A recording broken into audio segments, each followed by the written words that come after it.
So I'll figure I'll just introduce myself a bit so you know who exactly you're talking to, and then we can just That's start great. off with questions. Perfect. Sounds good. So my name is Emma Shale, and I'm a junior at the University of Rochester, and I'm studying game development and kind of doing like a mixture of everything game related. Like I'm not only into programming or anything like that. I'm kind of doing everything. Um, and found this course at my school, and they're helping students publish a book. So in the course, we just write a book, and by the end, we get to a point where we could publish a manuscript. And it's kind of, yeah, it's kind of up to you if you want to go forward with that process. They have, like a net for you, I guess, if you want to really publish, but that's what I plan to do. But I've always been interested in gaming. I love games, so of course I wanted Oh, cool. to write about, game developers or people associated with the industry and just hear from them. Do you happen to know a book called Blood, Sweat, and Pixels? I have heard of that one. Yes. Yeah, that one's written by, I think it's a senior editor or something at Kotaku, but that book was a really great insight into like the lives and like everything that a game developer does, and that one was so interesting to me. So I kind of wanted to do something similar, pretty much. But Oh, maybe that's great.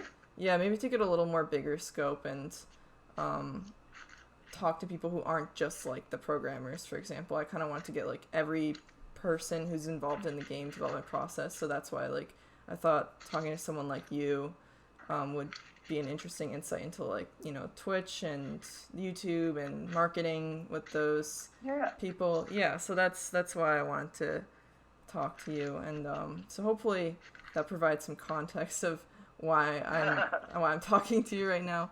Um, No, I totally get it. Yeah. No, that sounds awesome. And yeah, I think that's kind of cool to open up the scope from um, programmers as well. I mean, yeah.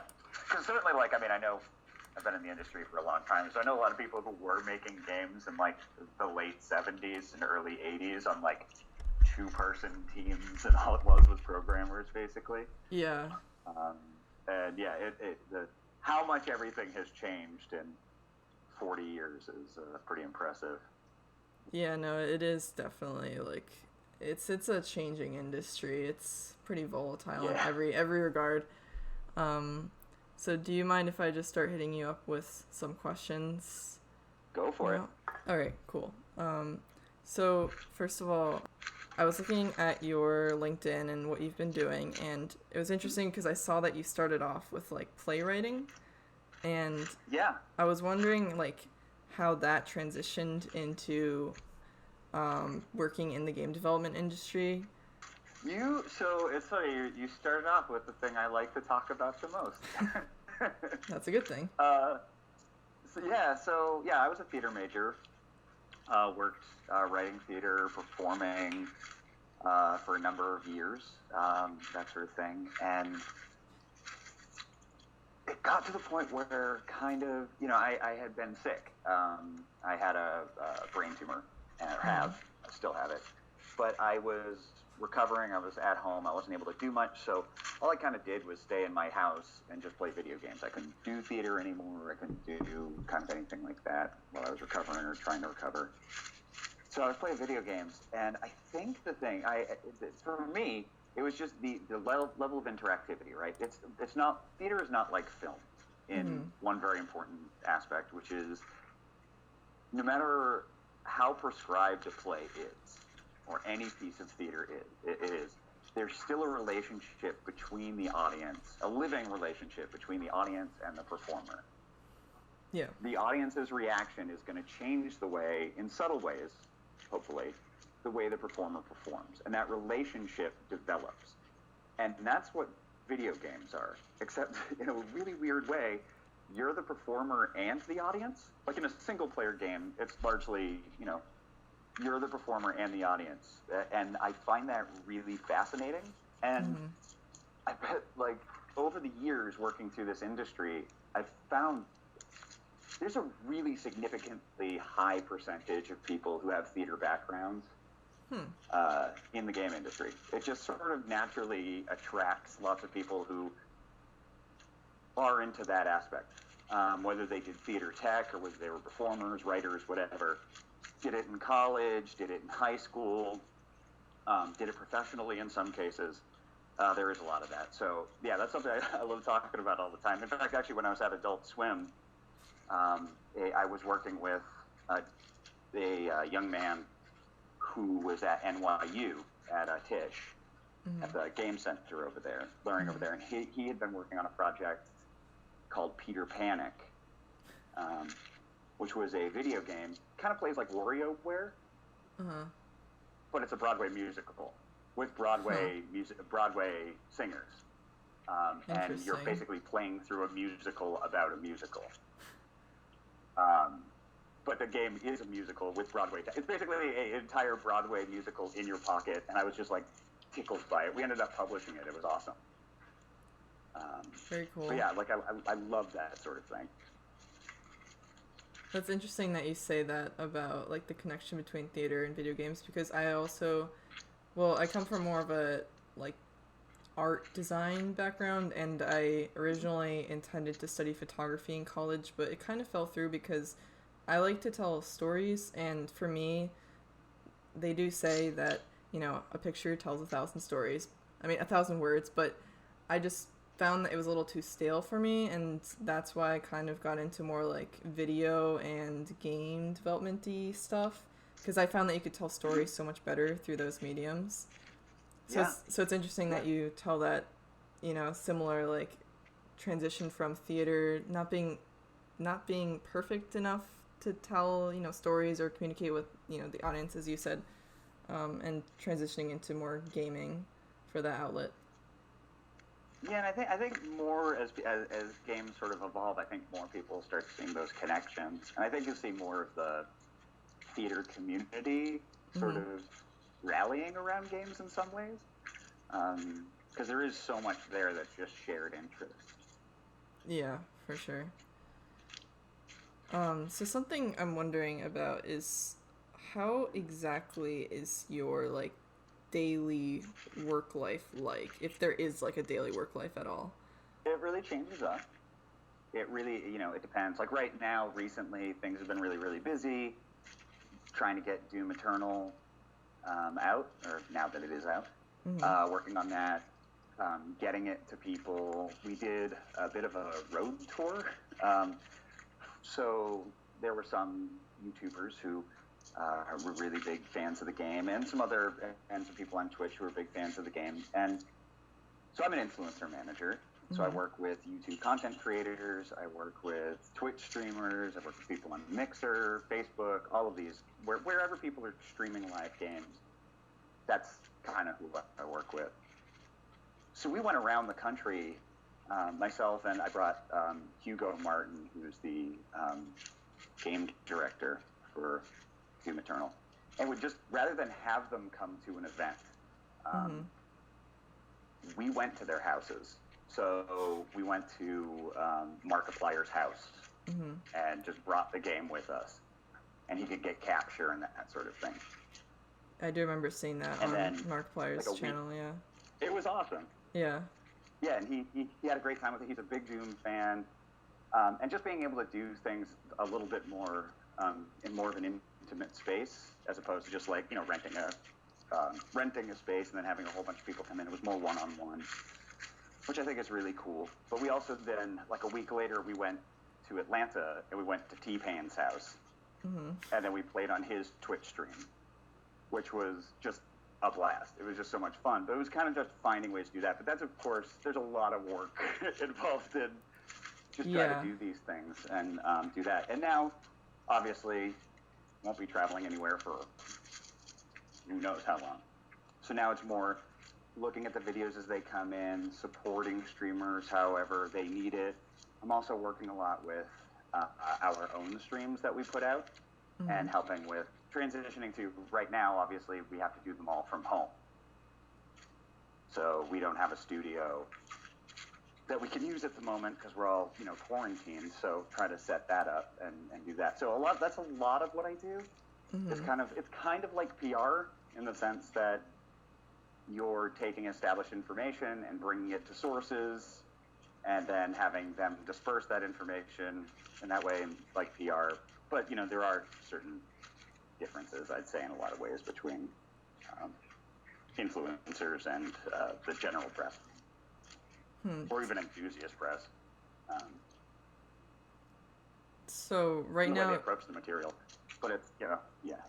Right now, do you purely work in with influencers and YouTubers, Twitch streamers, for example, or do you have some of those more press relations at Bethesda? No, so I work on I'm on the PR team, first and foremost.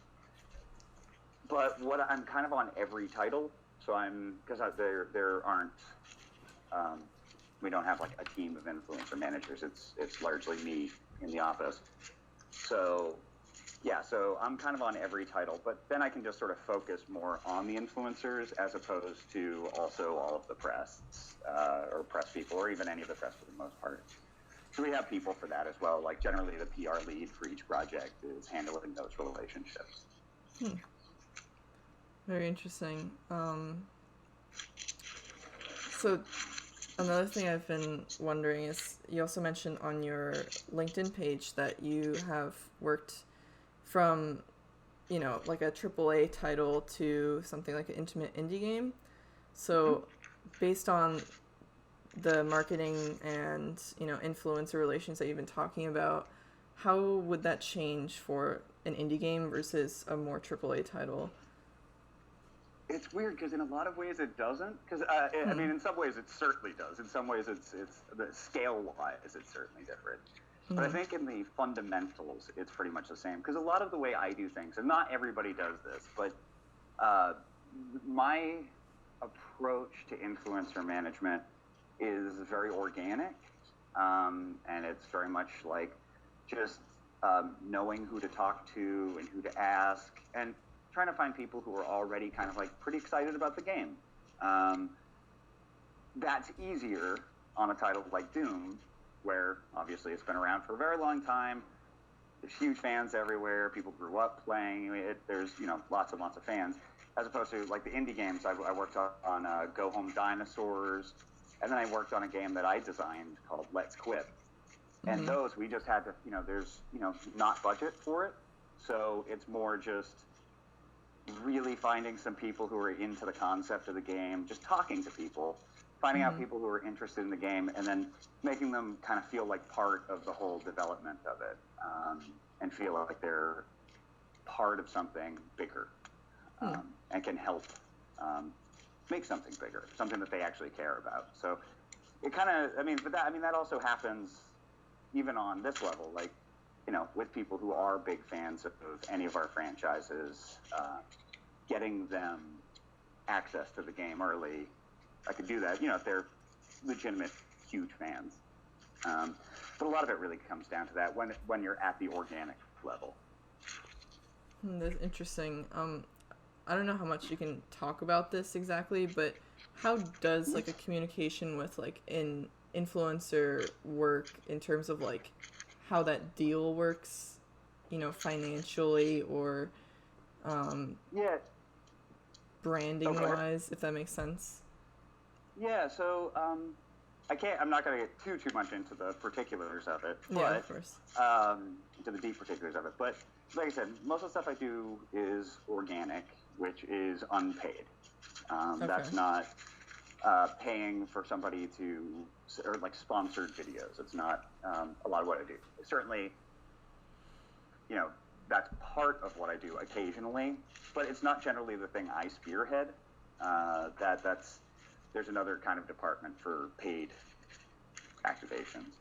So what I'm doing is really it's weird. It's such a combination of various things I've done over time, which is, it's PR, it's community, it's marketing, but a lot of it's just sort of reaching out to people and asking, for the T-Pain thing. We just kind of reached out. It was we heard he was a big fan and we want to do this thing.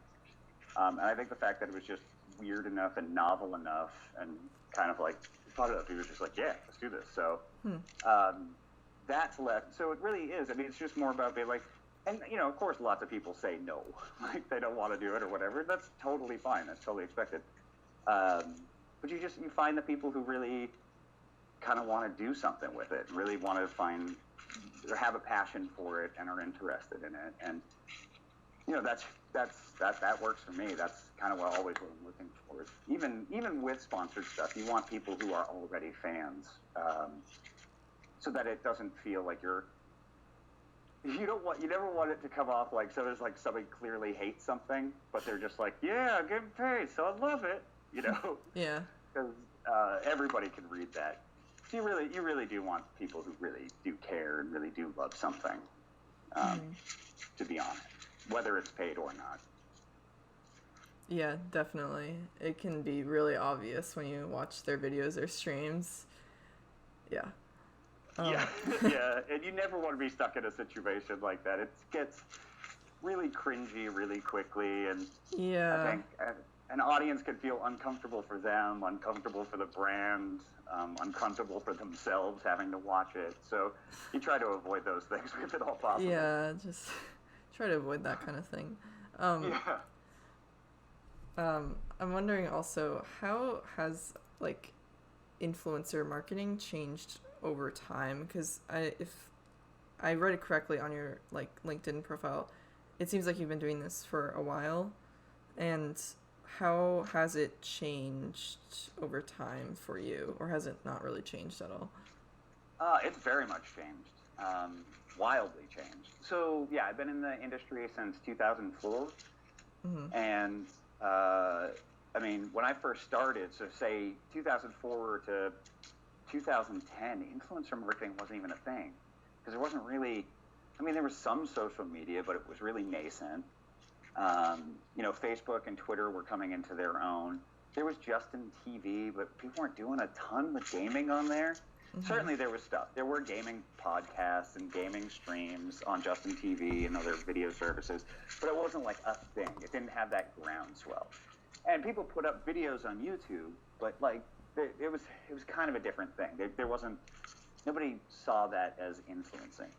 Right around 2011 is when Justin TV launched Twitch. And I had started working in indies in 2012. In the indies in 2012. And at that point, I kind of saw how much, just in like a year, things were changing. That more and more people were getting their information, finding out about new games through watching Twitch, through watching YouTube videos, through all of that. And I don't even know if people were using the word influencer back then. It seemed to come in like a few years later. Yeah, like 2014, I think, is when people more started saying this stuff. But like I said, I was working at an indie company. We didn't have any money to market our games and stuff like that.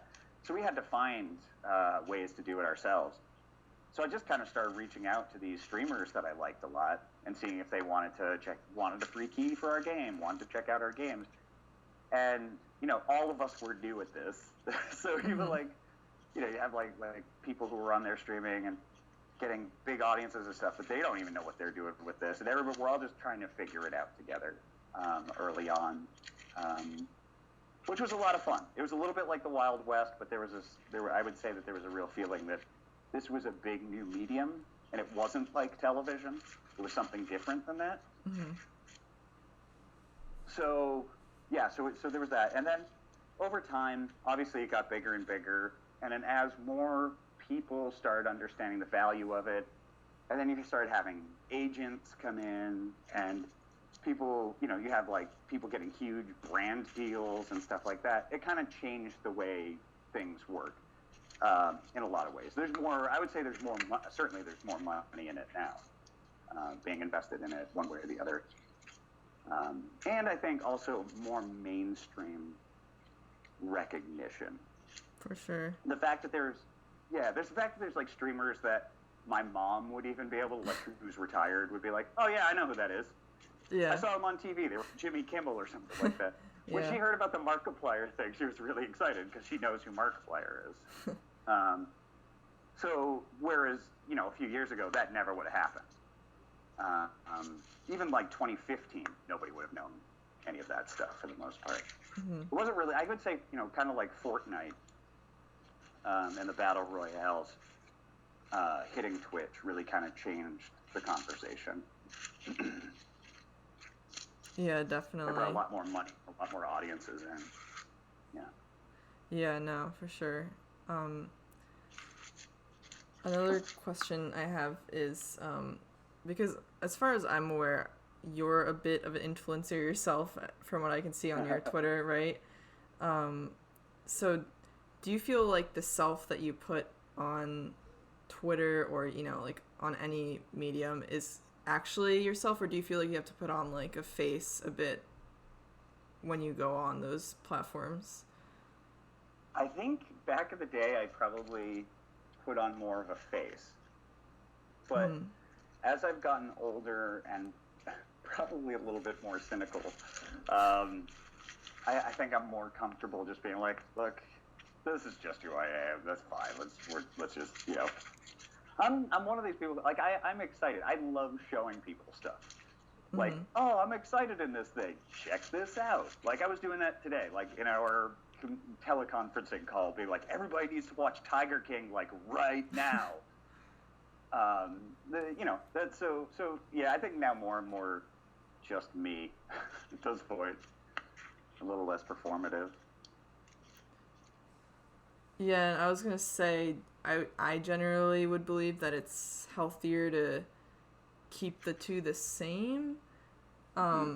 Because if you have, like, there's been stories of, like, YouTubers, or I don't know about Twitch streamers so much, I haven't really looked into that, but YouTubers, suffer from depression, but on camera they have to put on, like, this persona, so that's another interesting thing for me to look at is, like, mental health of Twitch streamers or YouTubers, and how they do their job and perform, essentially.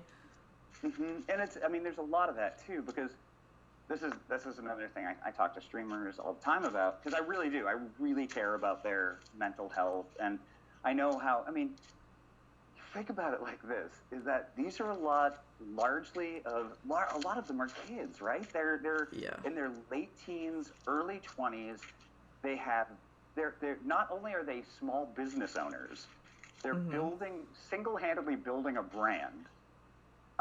It's performance for sometimes 8 to 12 hours a day. A lot of them who you talk to, they're working 16-hour days. They have their 8 hours of the stream. They're doing other prep. Sometimes there's brand things that they need to do, meetings, all that sort of thing. So these are people who are working their asses off and largely completely isolated in so many ways. When you see how many streamers really are, and even some YouTubers who are they're not in metropolitan areas because they don't have to be, since it's been decentralized. They're not getting out and seeing lots of people. They're largely just in their houses for days and whatever on end, weeks on end. It's it can be tough work. But then, as you're mentioning, having to put on this happy face, this really performative sort of happy face, that's really, really hard. And then you also have this relationship that develops between the audience and the streamer, and sometimes they see the audience as, or the audience sees them not as this person that they watch, but there's something much more intimate about that relationship. When you're watching a sitcom on TV, you don't necessarily think you're friends with the character. But if you are watching a Twitch streamer and you come in there and they say hi to you every day, there's a relationship that develops. And sometimes some audience members can see that as probably more than is realistic. And sometimes and this happens a lot too, audience members who are going through their own emotional issues at the time and kind of start treating the streamer as their therapist. And these aren't people who, the streamers aren't trained largely aren't trained to be therapists. So that it's kind of that load getting put on their back, or that responsibility. I think that can kind of multiply things too. But more and more there's been efforts to give streamers the tools that they need so that if somebody comes to them with that problem, they have the resources to be like, I can't help you. I care about you. I can't help you. But here are some resources for you to check out so that they don't feel like they have to carry that weight too. It's a lot. It's scary. It's a lot of work. Yeah, that is, I mean, the thing you're talking about, that I don't know if there was studies done, but there's a concept of parasocial relationships, about, like the fake, or I don't know about, fake, it's debatable, but the fake quote-unquote relationship between, like, watching a YouTuber who's saying hey to you every day and they care about you as an audience, and you begin to believe that you guys are, like, pretty much in a close friendship, and then you can talk to them how you want to, and sometimes it can be unwarranted and inappropriate and things like that. And yeah, that's something that's interesting to me. And what you were just saying about giving audience members resources, that is, like, one thing. The only YouTuber I watch nowadays really for, like, gaming stuff is, like, Markiplier, and that is one thing I respect about him, is that he really tries to help his audience, and he's pretty frank with his mental health on his channel, but he also gives his audience resources for mental health. And I haven't seen, I mean, I just don't really watch too many YouTube gamers that much anymore, but I just hadn't seen somebody do that like he does, and so that's, like, kind of one reason I stick around with him. Yeah, definitely not. It's intense. Yeah, it's a lot to go through. And it's weird.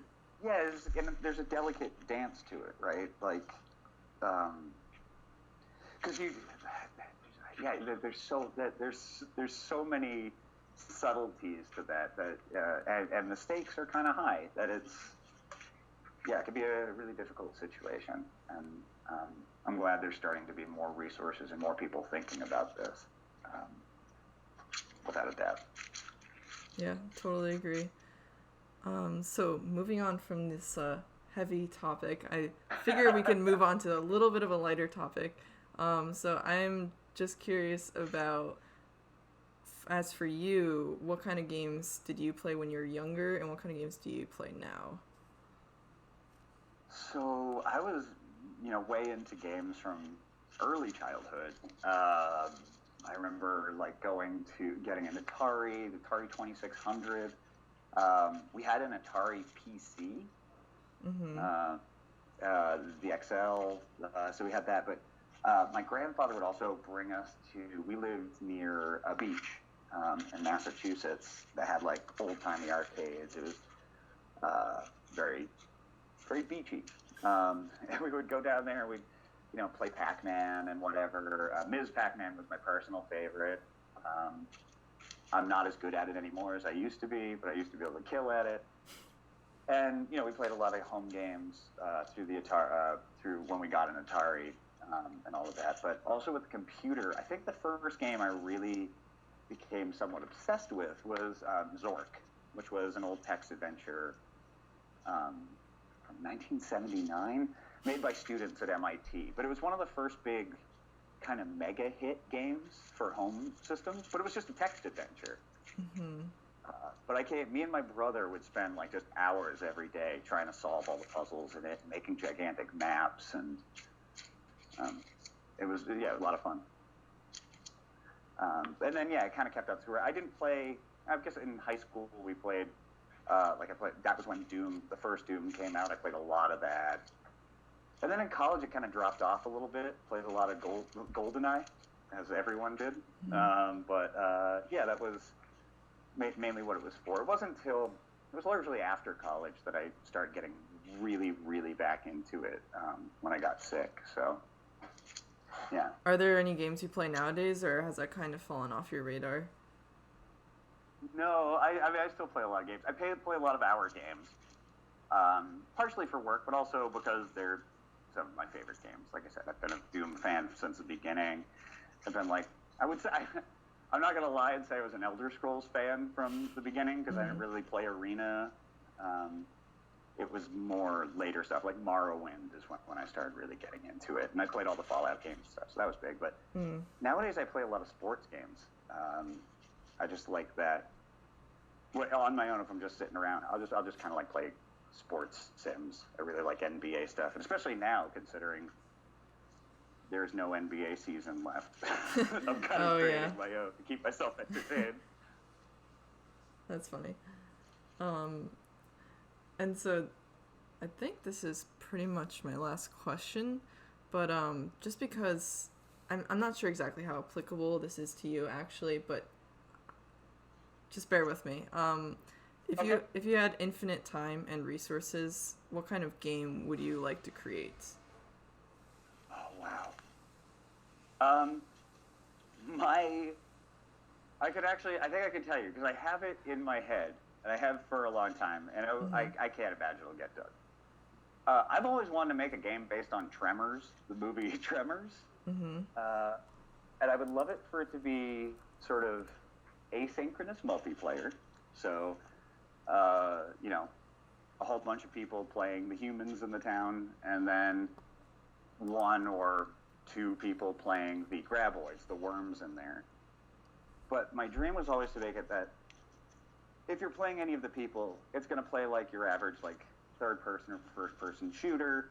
You move around, you're trying to jump around, not land on the dirt or sand, because then they can get you. But that the graboids, if you're playing as the worm, you play completely sightlessly. You use positional surround sound headphones, and you'd be listening for cues to move towards those things and attack. Because I always thought it'd be really interesting to have a multiplayer game like that, where you'd have an advantage by being sight impaired, where have that ability to, playing it, you have a bigger advantage. I always thought that was a really interesting thing to play around with, and I thought it could be kind of cool. And I'd love to see something like that in the world someday, even if I don't make it. So the worm players would be like blind? Yeah, there'd be virtually nothing on your screen. You'd be playing almost entirely off of what you hear in your headphones. Oh. That's how you would know how close you were to the humans. That's how you would know what was going on. You get all of the input you need through your headphones. You'd still be using like a controller or keyboard, mouse, whatever, to move towards those things, but there would be virtually no visual cues on the screen. That is super interesting. I feel like there are games kind of like that they take away like one sense from you or something. Mm-hmm. Obviously, there's only like audio and visual really for games, and I guess some tactile. I don't know, but right. Yeah, but I feel like is definitely. I think you're onto something with that. Hopefully, somebody will make it sometime. It's just I always thought that would be a really interesting concept. Just because I think it also opens a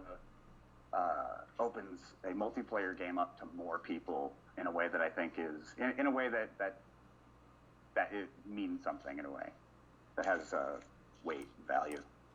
Yeah, that's definitely I can see a market for that. It's really cool. But yeah, Sean, I just want to say thanks for your time and taking the time to talk to me. Great.